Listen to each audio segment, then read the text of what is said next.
अभी से ठीक 24 घंटे बाद, अभी से ठीक एक दिन बाद जब हम ये वीडियो बना रहे हैं, सिर्फ 24 घंटा का फासला है इस चीज को जानने में कि आखिर इस राज्य में सरकार किसकी होगी।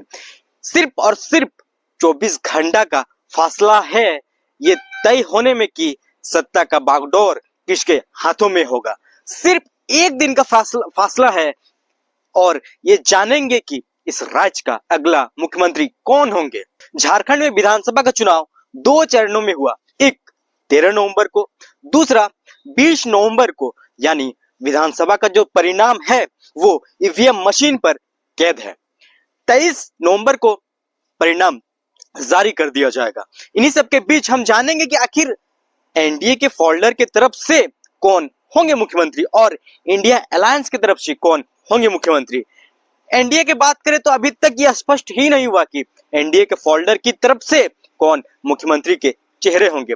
वहीं इंडिया अलायंस की बात करें तो यह स्पष्ट हो गया कि यदि उनकी पूर्ण बहुमत आता है विधानसभा चुनाव में तो हेमंत सोरेन ही सीएम फेस के लिए आगे होंगे, या फिर यूं हम कह सकते हैं कि हेमंत सोरेन ही झारखंड के मुख्यमंत्री होंगे इंडिया अलायंस के तरफ से।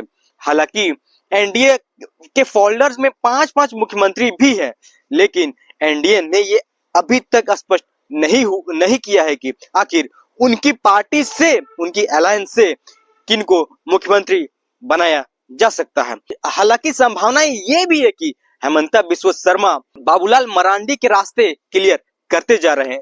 यानी ये स्पष्ट, हालांकि लिखित तौर पे नहीं हुआ कि एनडीए के फोल्डर की तरफ से किसे मुख्यमंत्री बनाया जाएगा, लेकिन जिस तरफ हेमंता बिस्वा शर्मा, जिस तरफ निशिकांत दुबे खुद बाबूलाल मरांडी के मैदान पर मेहनत कर रहे हैं, तो इससे स्पष्ट पता चलता है कि शायद एनडीए के फोल्डर के तरफ से बाबूलाल मरांडी ही मुख्यमंत्री चेहरे होंगे।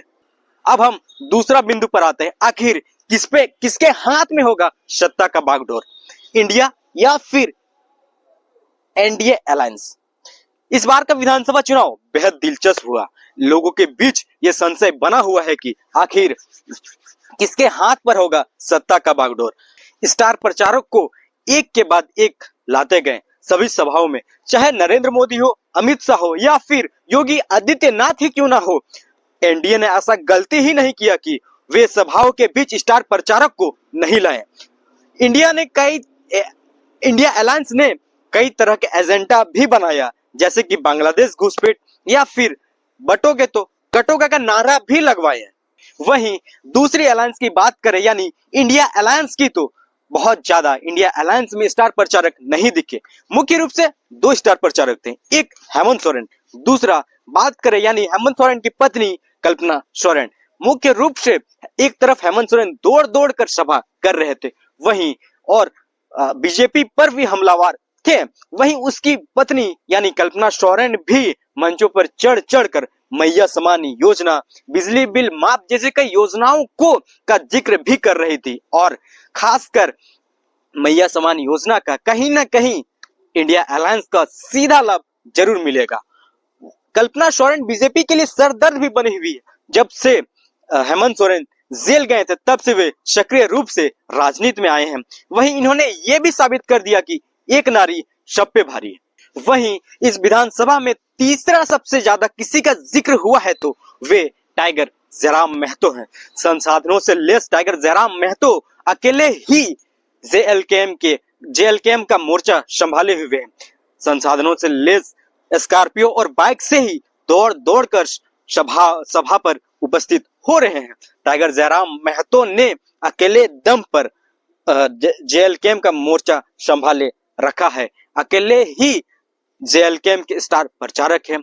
पूरे विधानसभा में वे सिर्फ और सिर्फ बाइक और स्कॉर्पियो से सभा कर रहे हैं।